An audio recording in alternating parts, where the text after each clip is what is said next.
Once again, I would like to thank Dr. Srinivas for giving me this wonderful topic to talk on as setting up of a nursing home for sleep surgery practice. It's not just going to be only a nursing home. I'll also try to give some points for the youngsters to start their practice in sleep apnea surgeries. So why would we want to talk about it? The reason is, if you go back, when we start a practice after we finish our MS, we either do a senior residency, we do a fellowship, and we start a practice. We may start a practice either in our clinic and get affiliated to a small nursing home or to a multi-specialty hospital, or we may be working in a corporate hospital. But if you're going to be having your own clinic, you will obviously feel this pinch that you struggle to get a patient for surgery and you take it for the nursing home and you get paid peanuts. It may be anything ranging between 10 to 50% of what the patient finally pays, but you would feel this pinch that, what am I doing this? I'm getting the patient and finally I'm feeding to some other hospital. And you also feel that you won't have the luxury to schedule that patient for your own time. You will have to adjust that surgery that you take with difficulty according to the OT list of what they have. And you may not get the instrumentation that is required for treating your sleep apnea patients, and you may have to invest them, and sometimes the nursing staff may not even maintain the instruments that you purchase properly, and you may even lack the small luxuries of even having your own parking or even to have a say in the benefit of the patient. And finally, if you don't live of having a dream of your own setup, then someone else is going to have, and even they may make you a part of their dream. But what are the flip sides of having your own nursing home? You may lose all this, lose a PR, you may lose the interdepartmental assistance, insurance, man management, volume of the patients may go down a little bit, but administrative burden is a big hit, and you may also not have your government schemes. But in spite of that, if you decide to start your own setup, then the first thing I would want you to do is talk to your friend or a senior who has done it before. None other than my chairperson who is sitting across, Dr. Singari, has been a big help whenever I went and talked to him. Similar was our colleagues here, Dr. Vikas, Dr. Vijay, Dr. Rahul, and even our CTP fellows who had been of great use, Dr. Lavan, Dr. Yava. I don't want to miss out them. But you would be surprised to know that the help will be offered to you when you start going ahead with your project. But you don't need to directly go and start your nursing home. Before that, you can actually invest on the instrumentation that is needed when you're starting the practice. I'm here to tell you that with a budget of between 20 to 30, 35 lakhs, you will be able to get most of the instrumentation that is needed for setting up your nursing home for a sleep surgery practice. Out of this, the first and foremost thing that I would advise you to invest upon is going to be the flexible fiber optic endoscopy. For a budget of ranging between 3 to 4 lakhs, you can get this wonderful tool which is easily ambulant. You can take it to any nursing home that you want to practice. It can be attached to any of your light sources, and the only flip side is the maintenance is little bit cumbersome. You may get dots unlike in your rigid scopes, and you may have to service them. Because of that, we went ahead with this, what is called as the chip-on-tip technology. This is a wonderful tool that you can use it It is very easy to manipulate, but the only flip side is slightly expensive, around 10 lakh, but it's very easy to use it, and the maintenance will be little less considerably, but if at all it happens, the budget is going to be a little more, it will be in lakhs. Having a sleep lab, you need to have your own screening sleep lab, both by Respironics and ResMed have them. You can have this small machine within the budget under 1 lakh, and this is the start. You don't need to depend on the rental agents. Next thing is having a BIS monitor. If you need to do a DICE, you need to get this tool.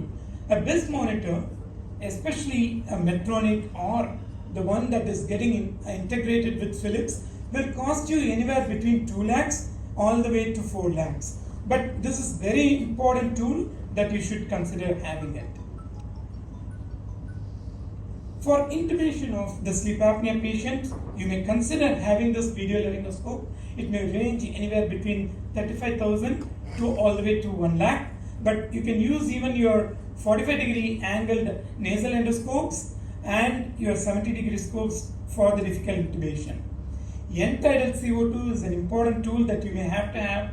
It is having both the mainstream and the side port. I would advise you to go for the main port. It has multiple usage, not just to confirm your intubation, but also it has 6 to 7 other benefits to have it. Like even you can know beforehand whether the patient is going to come out of your anesthesia, and you can give the second dose. Coablator, I would say as of now still it is important tool to have it, and I think the Smith & Nephew one is the best to have it as of now. And there are other tools like Bonds, Coablator, which are less expensive, but I don't have that much of knowledge because I bought it way back before when it was in the range of 6 lakhs. Microdebrider, obviously Medtronic Zomed is the best, but you also have good tools like Serval and Bharat. Bharat has come out with a very least expensive one, which is ranging between 2.5 to 3 lakhs, and it is very user friendly, and the services are also good both with Serval and Bharat. Radio frequency, it is Sutter and Gyrus are the best, but Elman is equally effective one that you can have it in your armamentarium. Apart from this specific instrumentation that you need to have for OSA, you also need to think about the place where you practice or place where you operate. The designing of the OT, if you are considering to have one, at least the OT size should be 20 by 20, but if not, at least you can squeeze in for 18 by 14. The ceiling, if you are having to plan a laminar, also consider having a cassette AC, because in the event of your laminar fails, at least this will be very handy. The height of the OT should be minimum 11 feet so that the head light dome doesn't hit on your head while you're operating. There has to be adequate space for the ventilate anesthesia workstation. It has to get impregnated both on the side of the table as well as on the head. So you need to have the oxygen and the nitrous ports on both the ends. And if you're having to get a trolley, the height of the trolley should not be beyond 5 feet. Otherwise, your working distance will not be good. OT table, I think Stan is the best as of now, but it's slightly expensive. But there are many other local vendors who can start from 75k to all the way to 2 lakhs or even up to 4 lakhs. The one thing that I want you to think about is that you also have to know that majority of your OSA patients are going to be obese. So the OT table should not be the lean one, but you should go for the larger size one with all the side rails and all the adjustments, both manual and the electric. Workstation, even though the Dragon and GE are the best, you can consider having Mindray and Common. Even Rainbow institutes like Rainbow have Mindray, which is reasonable to get it within the budget of 5 lakhs. And the one thing that you need to know is there are 2 systems, 3 gas system and 2 gas system. For you, 2 gas system is more than enough. But if there is a choice to get get a pressure controlled workstation, because in the event you don't have a ventilator, this can be converted into a ventilator post-operatively. Monitors, go for the best, at least in the OT, go for the Philips. There are 3 variants, go for the intermediate variant, that is really workhorse, and try to integrate with the end-tidal and the BIS monitors. And suction, have a central suction preferably with the horsepower of at least 3.5 to 5 HP, but having a portable suction, at least 1 or 2 would be handy, anywhere between 1 HP or 1.5 HP.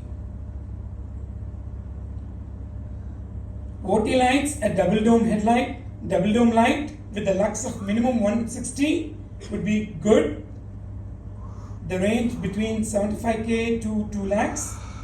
And the endoscopy system, nothing beats the Constars, but for your OPD you can go with either your Serval or Vansari.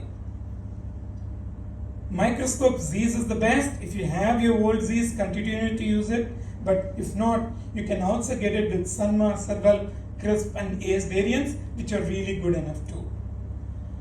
A good cautery really is a must for your OSA practice. You have Excel, Valley Labs and Allen. Allen is really wonderful. You can get it with the budget of 1 lakh. Apart from this, you also need to have the minor instrumentation, all in the right hand side. That is really important. Those are the McCoy blade, the airways, bougies, Fez bipolars, and a good postoperative unit with a good ventilator. If you don't have a air system, you need to go for a air compressor unit with the ventilator. With a budget of around 5 lakhs, you can get one Indian made. If you're going to have the fire system, make sure you use the CO2 fire extinguisher near the OT, which will not spoil your tools, and not the powdered one. So if you're going for the planning, then you need to have at least a site of 3,000 to 4,000 square feet, and make sure it is not a square, it has to be rectangle, and you have to take the consideration of corridor width of 6.6 feet, and your pharmacy should be minimum of 120 SFT, your OT should be 20 by 20, and your height of the OT should be at least 11.5 feet. Once you do this, I'll just run what we went through. You have to go for the soil test before you do the bore well, and then you go ahead with the construction. And while you are constructing, you have to think of the fire safety precautions, have an underwater sump, think about the STP sewage treatment plants, and during the construction activity, you should also think about the wiring, audiovisual connection between your OT and the OPD to the endoscopy room. All this has to be taken care before you complete the elevation work. And finally, you get some kind of shape at the end. This is our institute that we came in across after a gestation period of at least 2 years. And this is our waiting hall.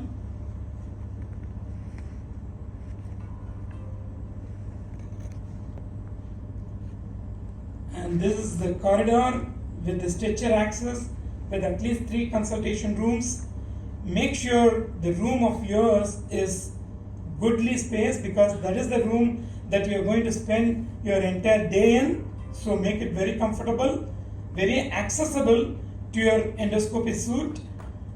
And there is a communication between the endoscopy room to your room, so that there is no fallacies while your junior colleagues are reporting it. Make sure you have a good access to your vertigo lab or the audiology lab, and your floor, for the want of time and just running across, your rooms for the patient also should follow certain norms.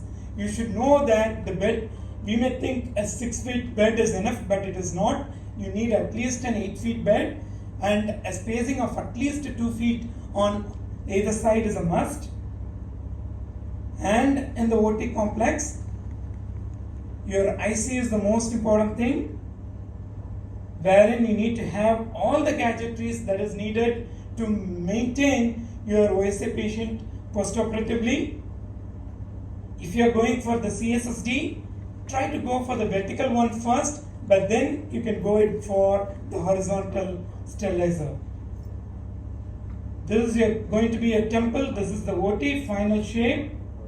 After your construction, try to make it so accessible with the audiovisual gadgets so that it would be in future accessible for your live course or telecast. And we also had the privilege to have a small conference room at the top, and that was inaugurated none other than Professor KKR, and he was the first one to give a small talk. So finally, I will come back to the first slide. Did we justify getting this? To a certain extent, yes, but there are a lot more challenges ahead to get the insurance, EMR, staff training, marketing, medical record maintenance is so important, documentation, billing, auditing, medical legal aspect, and many, many more. To conclude, think and plan before you execute. It's the first step that you take. It's going to be difficult, but once you do it, help will come to you in mysterious ways. This talk, I may not be the expert, it's just the beginner, but still someone has to give such talks so that the chain continues and benefit many youngsters to live their dreams. And it is always nice to be the leader, and you may have to take some risks, but definitely benefit also would follow. Thank you for your wonderful time. Thank you very much.